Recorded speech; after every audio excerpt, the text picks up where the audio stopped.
Hello everyone, this is Savita Chauhan. Welcome to Ambedi Arya Model School Class 10th Civics Chapter 7 Outcomes of Democracy. इस video में student हम discuss करेंगे how do we assess democracy outcomes, यानी democracy की जो अब तक हम डिटेल और थीम्स पढ़ते आ रहे हैं उसका क्या रिजल्ट है, उसके क्या आउटकम है, वो हम डिस्कस करेंगे. Do you remember how student in madam Lyngdoh class argue about democracy. आपने 9th क्लास में पढ़ा था चैप्टर 2 में कि किस तरीके से जो स्टूडेंट हैं वो मैम से डिस्कस करते हैं कि व्हाट डेमोक्रेसी, वाई डेमोक्रेसी, और it emerge from that conversation that democracy is better form of government. और रिजल्ट में ये निकल के आया कि डेमोक्रेसी सबसे बेस्ट डेमोक्रेसी होती है व्हेन कंपेयर विद डिक्टेटरशिप और एनी अदर अल्टरनेटिव. अगर हम किसी और गवर्नमेंट से कंपेयर करें तो डेमोक्रेसी सबसे बेस्ट डेमोक्रेसी होती है. क्यों होती है, हम उसे बेटर डेमोक्रेसी क्यों मानते हैं, वो उसके कुछ प्रिंसिपल्स हैं. जैसे कि प्रमोट्स इक्वालिटी अमंग सिटीजन, सभी सिटीजन को समानता का अधिकार मिलता है. Enhances the dignity of the individual, सबकी डिग्निटी बनी रहती है, सम्मान प्रॉपर मिलता है. And improve the quality of decision making, सबको डिसीजन लेने की जो क्वालिटी होती है वो इम्प्रूव होती रहती है. जैसे कि आपने देखा था freedom of speech and expression का राइट होता है लोगों को. Provide method to resolve conflict, और लोगों को अगर कोई कॉन्फ्लिक्ट हो जाता है उनके बीच में तो उसको सॉल्व करने का एक सिस्टम है, मेथड है, और सॉल्व किया जा सकता है. अगर कोई मिस्टेक करता है तो उसको करेक्ट करने का भी एक ऑप्शन है उसमें डेमोक्रेसीज में. तो ये सभी पहलू हमें डेमोक्रेसी को बेस्ट बनाते हैं. Are these expectation realise under democracies, के डेमोक्रेसीज के अंदर ये सभी एक्सेप्टेशन एक्सेप्ट की जाती हैं. When we talk to people around us, जब हमने लोगों से बात करी. Most of them support democracy against other alternatives such as a rule of monarch and military and religious leaders.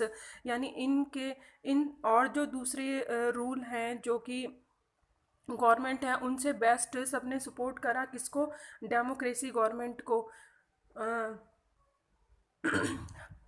But not so many of them would be satisfied with the democracy in practice.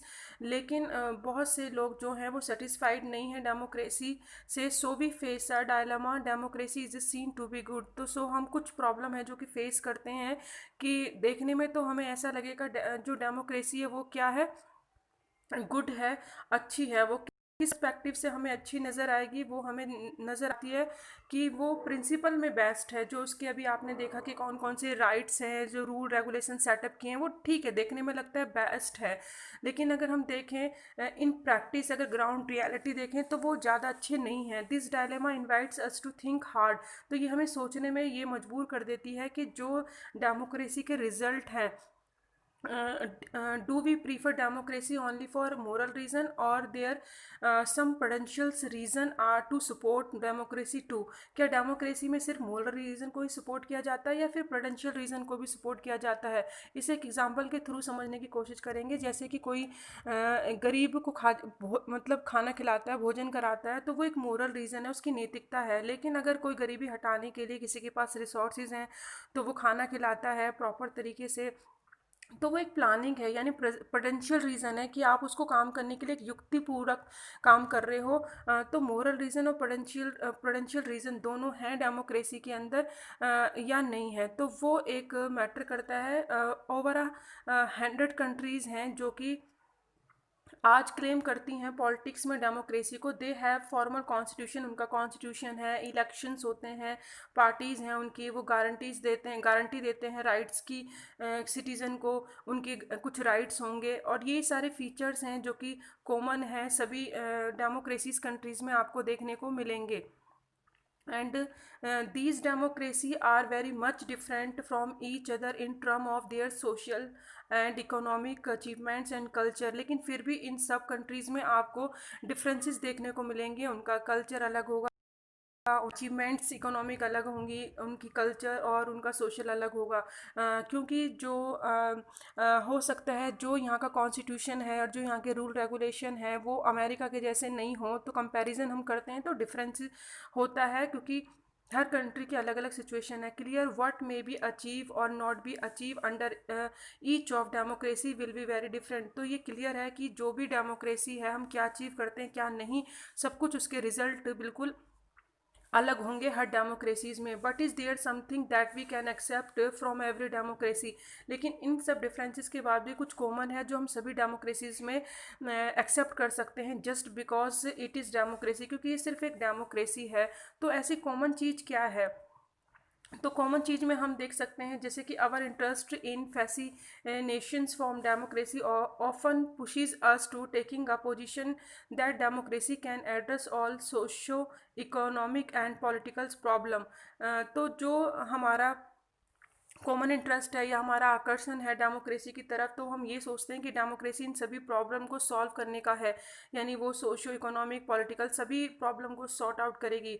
If some of our expectation are not met, लेकिन जब हमारा ये acceptation complete नहीं होता तो हम democracy को blame करते हैं कि डेमोक्रेसी के अंदर क्या है, कमी है, और हम स्टार्ट कर देते हैं डाउट करना लीविंग ऑफ डेमोक्रेसी, क्या हम डेमोक्रेसी में हैं, रहते हैं। The first step toward thinking carefully about outcomes of democracy is to recognise the democracy is just a form of government.